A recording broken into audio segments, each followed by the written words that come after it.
मेरा पहले से ही मुक्ति वीज़ा चल रहा है। मुक्ति सुगम है, लेकिन है हमारे कर्मों से। ऐसे नहीं, बिना कर्म किए मुक्ति नहीं मिलेगी।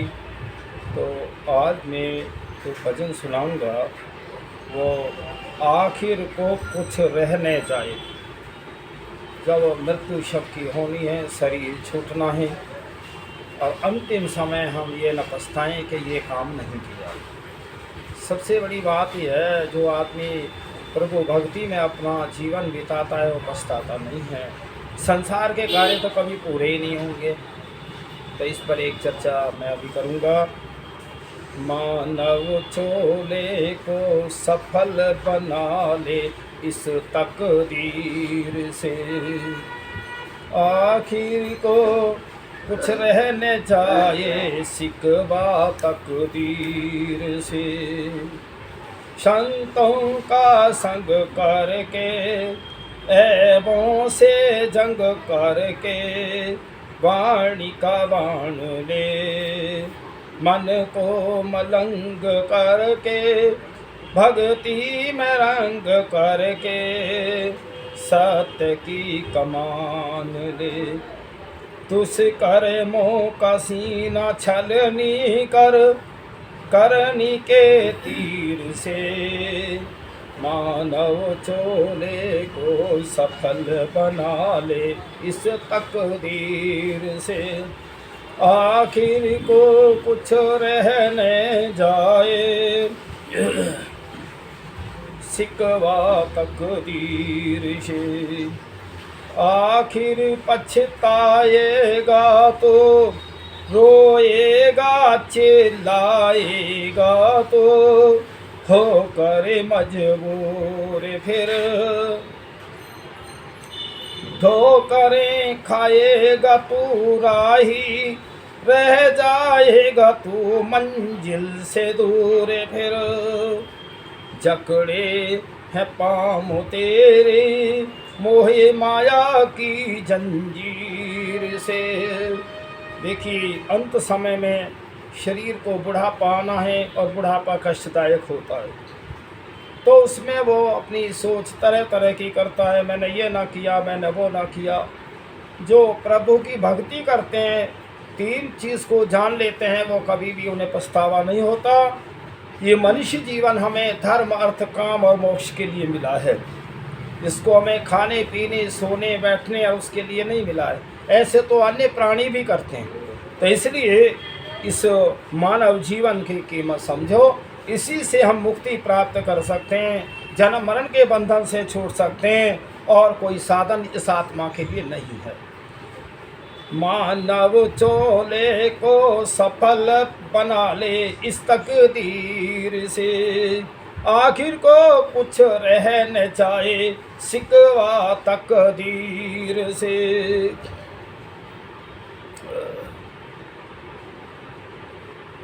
स्वर्ग को सजाने वाला, नरक भी बनाने वाला, सचमुच तू आप है। भाग्य को बनाने वाला, कर्म भी कमाने वाला, सचमुच तू आप है। स्वार्थ की काट जड़ें परमार्थ की शमशीर से, मानव चोले को सफल बना ले इस तकदीर से, आखिर को कुछ रहने जाए सिकवा तकदीर से। हर एक के दिल में बस जा, आँखों के दिल में बस जा, नम्रता व प्यार से। ऐसी कमाई कर तू, सबसे भलाई कर तू, हर गुलखार से। नथा सिंह सीख ले कुछ दयानंद फकीर से, महेंद्र आर्य सीख ले कुछ दयानंद फकीर से। मानव चोले को सफल बना ले इस तकदीर से, आखिर को कुछ रह न जाए सिकवा तकदीर से। तो देखिए ये मनुष्य जीवन ही ऐसा है, मनुष्य जीवन को ये कर्म योनि है, मनुष्य योनि। और अन्य जितनी संसार की योनियां हैं भी लाखों करोड़ों हैं, परमात्मा जाने कितनी हैं, गिनती तो उसी के पास है। वो सारी योनियां भोग योनियां हैं। जब इस मनुष्य योनि में ये गलत कार्य हो जाते हैं, गलतियां हो जाती हैं, उन भोगने के लिए परमात्मा उनमें आपको जन्म देगा फिर। तो इसलिए मनुष्य योनि कर्म योनि है और अन्य योनि भोग योनियां हैं। तो आप ये हमेशा याद रखो, अच्छे अच्छे कर्म करो, कभी जो पाप में के कर्म हैं उन्हें मत करो, धर्म कार्य करो और सेवा करो, भाव दूसरों की यज्ञावन करो, तो आप निश्चित मुक्ति में जाओगे। कोई और क्या है, मुक्ति एक कर्म का हमारा फल है परमात्मा के पास। देखिए एक बात सुनो भाई, मैं तो लगभग 70 वर्ष से तो देख ही रहा हूँ, 55 वर्ष मेरी उम्र है, तो बहुत सारा विकास हुआ है। मैं तो भारतवर्ष को देखता हूँ, भारतवर्ष के अलावा कुछ नहीं देखा। उस समय साधन नहीं थे, लोग पैदल जाया करते थे, पैदल जाया करते। अब साधन बहुत बने हैं, रेलगाड़ियाँ और सारी कई मोटरसाइकिल, कारें और ट्रैक्टर इत्यादि सब। खेती के यंत्र बहुत अच्छे बने, तो इसलिए। लेकिन ये सारे कारखाने तो बहुत अच्छे लगे हैं, बने हैं, लेकिन मनुष्य का जो चरित्र आचरण पहले के 70 वर्षों में बहुत गिरा है। इसलिए विचार करो कि ये संसार का उपकार और कल्याण होगा कैसे। जीने को तू नई से नई चीज बनाएगा, दुनिया में इंसान तुझे कब जीना आएगा। माना कि दिन रात हो रहे आविष्कार हजारों, फिर भी हाहाकार मची है दुखी दिशाएं चारों। मानवता की ओर बता कब कदम बढ़ाएगा, दुनिया में इंसान तुझे कब जीना आएगा। जीने को तू नई से नई चीज बनाएगा, दुनिया में इंसान तुझे कब जीना आएगा। बिन मतलब के नहीं किसी का किसी से कोई लेखा, अपनी आँखों से सबने हर रोज तमाशा देखा। अपनों का समुदाय कहाँ तक साथ निभाएगा, दुनिया में इंसान तुझे कब जीना आएगा। जीने को तू नई से नई चीज बनाएगा, दुनिया में इंसान तुझे कब जीना आएगा। चलती जाए जन्म मरण की दो पाटों की चक्की, इसमें सब जीवन पिसते हैं बात सरासर पक्की।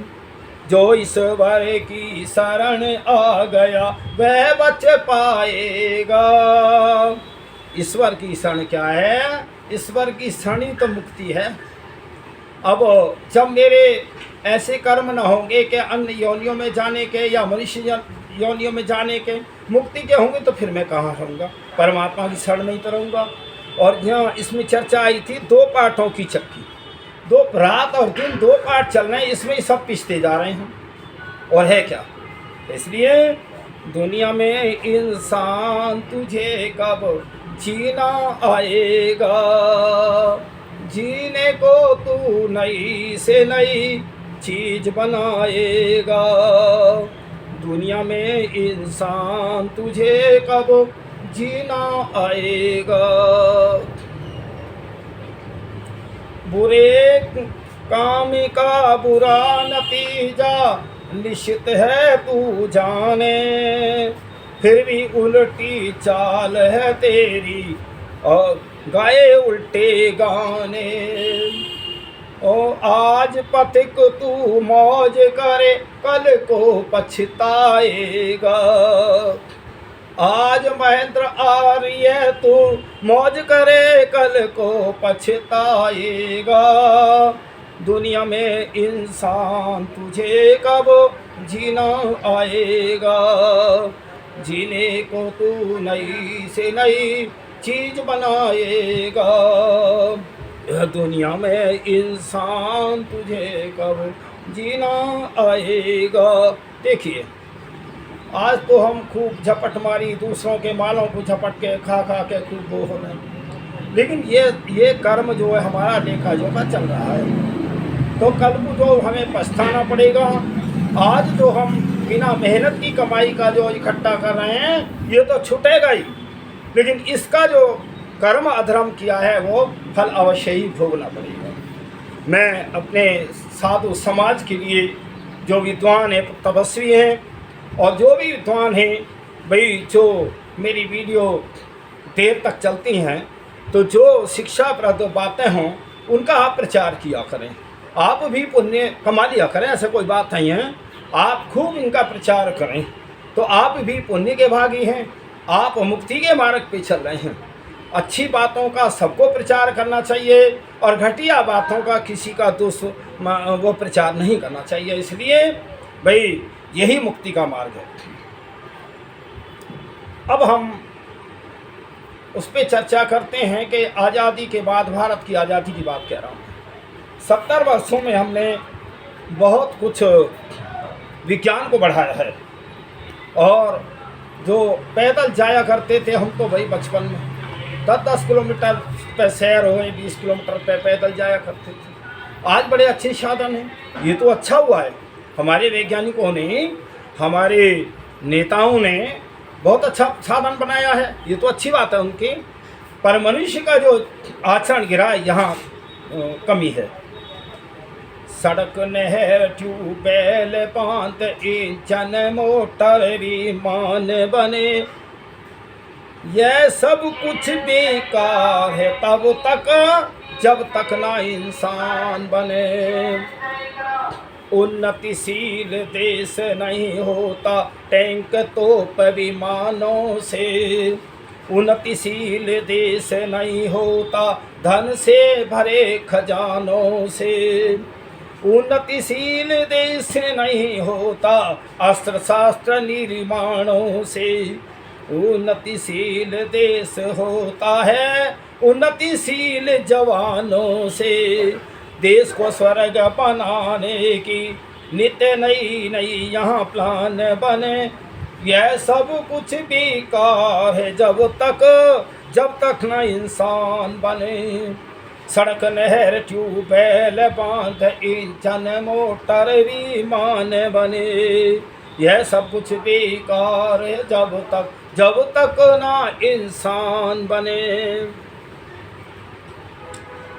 एक कमरे के अंदर कीमती मखमली गद्दे बिछवा दो, हीरे मोती जवाहरात की लड़ियाँ उसमें बिछवा दो।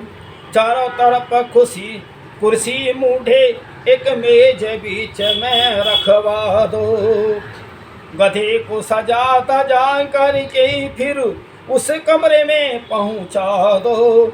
आप कहो क्या इतने करने पर वह श्रीमान बने, यह सब कुछ बेकार है जब तक ना इंसान बने।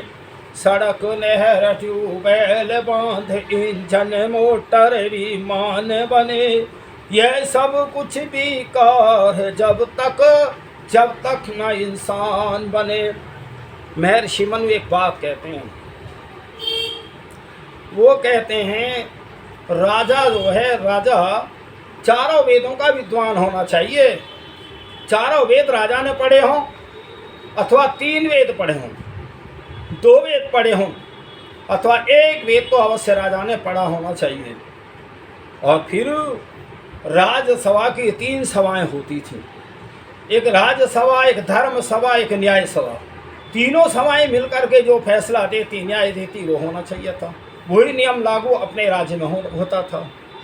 तीन चीज़ें फ्री, महर्षि मनु कहते हैं 3 चीज़ें फ्री, एक चिकित्सा, न्याय और शिक्षा।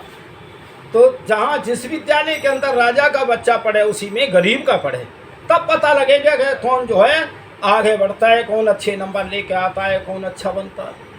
तो इसलिए ये सारा सिस्टम अभी यहाँ बिगड़ रहा है। और कल भी मैंने थोड़ा सा एक छोटी सी वीडियो बनाई, एक आदमी आ गए, वो पत्रकार थे, वो कहने लगे आपका क्या विचार है। मैंने कहा मेरा विचार तो ये विश्व के अंदर शांति आए, और ये सब भाई हम सब उस परम पिता परमात्मा की क्षमता ने, उसी ने हमको जन्म दिया है। हमारे यहाँ है भी क्या, कोई हमारे हाथ में कुछ है थोड़ी कि भाई जो हम जिसको अपनी मर्जी से चला सकें। ये शरीर भी परमात्मा ने मुझे दिया है, मैं एक आत्मा हूँ, और आत्मा में जो गुण हैं वो सत्य है और चित्त है। आत्मा का स्वाभाविक गुण सत्य है, चित्त माने चेतन है, परमात्मा में 3 गुण है, सत्य है और चित्त है और आनंद है। तो देखिए वो आनंद तो जिसके पास है उसी के पास तो मिलेगा भाई। इसीलिए आनंद लेना चाहते हो, दुखों से छूटना चाहते हो, तो परमात्मा की शरण में जाओ। या संसार के झमेले में ये साधन है बस। अभी मैंने हवन किया था, यज्ञ किया, घी सामग्री जलाई, लकड़ियाँ जलाई, और तो बहुत सुगंधित वायु मैंने, ये उत्तम कर्म हुआ। तो इसलिए उत्तम कर्म करके ही आप मुक्ति प्राप्त कर सकते हैं। सड़क नहर ट्यूबवेल बांध इंजन मोटर विमान बने, यह सब कुछ है बेकार है तब तक जब तक ना इंसान बने। भोजन का संबंध है मन से, मन भोजन से बनता है, शुद्ध भोजन से शुद्ध हो मन, दूषित भोजन मन बनता, दूषित से मन भोजन बनता है। तो फिर अंडे मछलियों की उपज बढ़ाकर कहें बड़ी प्रसन्नता है, ए भक्ष्य पदार्थ कराना देश के साथ कृत्य घनता है, मद्रा मांस को तो जमे खाकर आज मनुष्य शैतान बने। सड़क नहर ट्यूबवेल बांध इंजन मोटर विमान बने, यह सब कुछ बेकार है जब तक ना इंसान बने। देखिए एक बात सुनो, चाहे मछलियां हैं, अंडे हैं और किसी का मांस है, उनमें आत्माएं हैं, और वो जो है उनको कष्ट दिए बिना हमें उनका मांस प्राप्त नहीं हो सकता। और एक बात और सुन लो, संसार के लोगों, ये जो अपराध बढ़ रहे हैं, जो मांस खाते हैं, उनमें दया भावना नहीं हो सकती, दयावान हो ही नहीं सकते जो हिंसक हैं। अब जैसे शराब है, शराब हमारी बुद्धि बिगाड़ती है, तो वो अच्छी बात सोचेगा कहाँ। ये विचार करो कि आखिरकार इस संसार में गलतियां हैं कहाँ, जो इतने अपराध बढ़ते जा रहे हैं। ये सारी गलतियों को के जो जिम्मेवार हैं, हम ही जिम्मेवार हैं। मैं कल भी बता रहा था कि जब तक सारे संसार के अंदर वेद की शिक्षा लागू नहीं होगी, तब तक ये मनुष्य न सोचेगा तू दुनिया में तेरा जन्म है क्यों, क्या करना है, क्या नहीं करना, क्या लेके आया, क्या लेके जाना है। तो इस प्रकार जब आत्मा में एक विचार आएगा, तब जो है आदमी सही बनेगा। पश्चिमी वेशभूषा ने यहाँ पर जीव ने पशुता की डाली, और दुखों का सामान बनी यही दूषित शिक्षा प्रणाली। भुखमरी और बेरोजगारी बढ़ती जा रही कंगाली, फिर भी कहें हम देश बनाना चाहते हैं हम समृद्धाशाली। शोभाराम स्टेज पे देने को नित नए व्याख्यान बने, महेंद्र आर्य स्टेज पे देने को नित व्याख्यान बने। यह सब कुछ बेकार है जब तक ना इंसान बने। सड़क नहर ट्यूबवेल बांध इंजन मोटर विमान बने, यह सब कुछ बेकार है जब तक ना इंसान बने। अच्छा भजन। अच्छा, अब एक विचार आता है, आखिरकार हम आर्य लोग कैसा चाहते हैं, कैसा राज्य चाहते हैं? क्या मैंने लगा तो इसलिए देखिए, एक भजन के माध्यम से मैं ये बताना चाहता हूँ कि कैसा राज्य होना चाहिए और कैसे राज्य में सुखी लोग रह सकते हैं। जिस दिन रीत की मंत्रों से धरती को सजाया जाएगा, उस दिन मेरे गीतों का त्योहार मनाया जाएगा। वेदों को मंत्रों से क्या है, हर जगह वेद की ध्वनि गूंजती रहें और हर जगह यह जवन होते रहें तो स्वर्ग ही बन जाएगी सारी दुनिया, स्वर्गमय हो जाएगी और मुक्तिमय हो जाएगी। तो इसलिए विचार करो, जिस दिन रीत की मंत्रों से धरती को सजाया जाएगा, उस दिन मेरे गीतों का त्योहार मनाया जाएगा। खेती में सोना, खेतों में सोना उपजेगा और झूमेगी डाली डाली, वीरानों की कोख से जिस दिन पैदा होगी हरियाली। जिस दिन में वेद की मंत्रों से धरती को सजाया जाएगा, उस दिन मेरे गीतों का त्योहार मनाया जाएगा।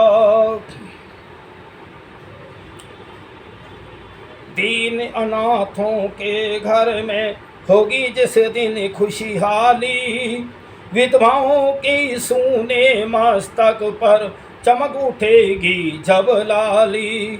जिस दिन वेद के मंत्रों से धरती को सजाया जाएगा, उस दिन मेरे गीतों का त्योहार मनाया जाएगा।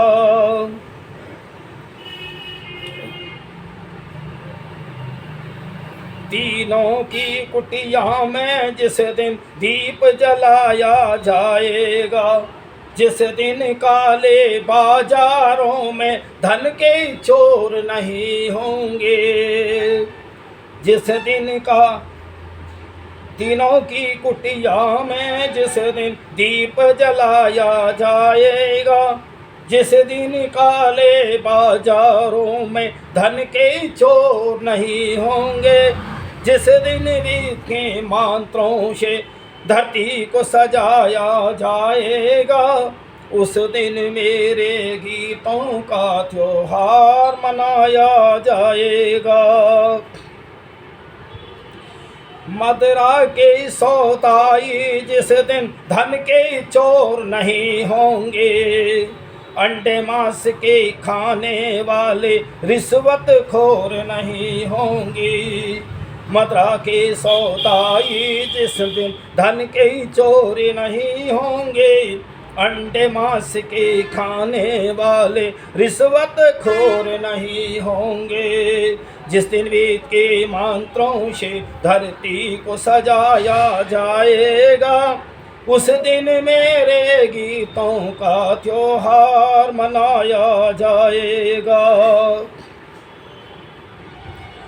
जिस दिन सच कहने वालों के दिल कमजोर नहीं होंगे, भूखे बच्चों को जिस दिन भूखा न सुलाया जाएगा, जिस दिन सच कहने वालों के दिल कमजोर नहीं होंगे, भूखे बच्चों को जिस दिन भूखा न सुलाया जाएगा, जिस दिन वेद की मंत्रों से धरती को सजाया जाएगा, उस दिन मेरे गीतों का त्योहार मनाया जाएगा।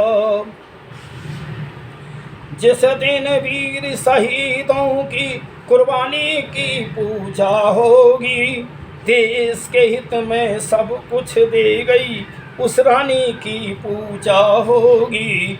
जिस दिन वीर शहीदों की कुर्बानी की पूजा होगी, देश के हित में सब कुछ दी गई उस रानी की पूजा होगी। जिस दिन वेद के मंत्रों से धरती को सजाया जाएगा, उस दिन मेरे गीतों का त्योहार मनाया जाएगा। ऊधम भगत श्वास की जब कुर्बानी की पूजा होगी, ऋषि दयानंद के सपनों को साकार बनाया जाएगा।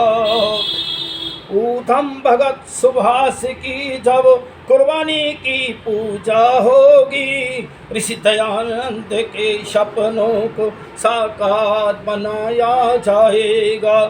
जिस दिन वेद के मंत्रों से धरती को सजाया जाएगा, उस दिन मेरे गीतों का त्योहार मनाया जाएगा। जिस दिन वेद के मंत्रों से धरती को सजाया जाएगा, जिस दिन वेद के मंत्रों को धरती से सजाया जाएगा। देखिए, जब ये सारी व्यवस्थाएं हो जाएंगी, धरती पर ही स्वर्ग आ जाएगा, धरती पर ही सारे कर्म मुक्ति के होने लगेंगे। अभी हम बहुत दूर हैं, पर एक बात है, प्रत्येक मनुष्य जो है अपने कर्म करने में वो स्वतंत्र है। कोई क्या कर रहा है हम शिक्षा दे सकते हैं, उसकी समझ में आ जाए मान ले, तो इसलिए मैं अपने का तो कल्याण कर सकता हूँ। देखिए, मैं अपना परिवार सुधारूं, अपना गांव सुधारूं, देश सुधारूं, दुनिया सुधारूं। अगर ये भी सब ना सुधरे तो मैं अपनी आत्मा का कल्याण तो करूं, क्योंकि मैं अकेला हूं और मैं जो मेरा विचार है वो दूसरे का हो नहीं सकता। इसलिए ये मानव जीवन जो धर्म अर्थ काम और मोक्ष के लिए मिला है, व्यर्थ ही से मत ना गमाओ और अच्छी अच्छी बातों का प्रचार किया करो, तभी देश पे जो धरती पे स्वर्ग आएगा। और तभी जो है धरती जो है वेद के मंत्रों से सुशोभित होगी कि जब हम वेद की वाणी घर घर में पहुँचाएँ, हर एक को वेद का उपदेश करें। जो हमारा सन्यासी वर्ग है, इसका ये मुख्य कर्तव्य है। सन्यासी वेदों को पढ़ें और वेदों का प्रचार करें, धार्मिक पुस्तकें पढ़ें और उनका जो प्रचार करें। जो मंदिर में एक व्यक्ति पढ़ा लिखा है, 10 अगर ऐसे भी हैं जो नहीं भी जाने, तो वो एक के पीछे जो है उसकी बात को सुने, आपका सत्संग होगा। रोज हवन करें, दोनों समय संध्या करें, तो इसलिए आपका जो जन्म है वो सार्थक हो जाएगा। आप अच्छे अच्छे शुभ कर्म करेंगे तो निश्चित आपको जो मुक्ति प्राप्त होगी। ये ऐसा नहीं, परमात्मा जब हमारे कर्मों का फल देता है वो किसी पक्षपात तो करता नहीं, एक को मुक्ति दे दे एक को ना दे, ऐसा नहीं है। जो अच्छे कर्म करेगा और उच्च कोटि के कर्म करेगा, मुक्ति के कर्म करेगा, मुक्ति अवश्य मिलेगी। और एक बात और है कि देखिए, जितना मैं अपना बोलता हूँ उसमें मेरे प्रश्नों के उत्तर खुद ही हैं, क्योंकि वेद की वाणी में कोई तर्क नहीं है कि कोई वेद में जो है कुछ वो करे। तो इसलिए मैं तो वाणी ही वेद की बोलता हूँ, मेरे प्रश्न जो बोलने में ही स्वयं ही उत्तर हैं। तो आप बार बार वो कर लिया करें, फिर भी कोई समझ में ना आए तो देखो वो आपकी जिम्मेदारी है। मैं इतना ही मैं समझा सकता हूँ, मैं समझा ही तो सकता हूँ। अच्छी बात लगे मान लो, जो नहीं अच्छी लगे छोड़ दो। तो उसका भाई धार्मिक बातों उसका विरोध भी नहीं ऐसा करना चाहिए। तो मैं इतना ही कह करके ओम शम।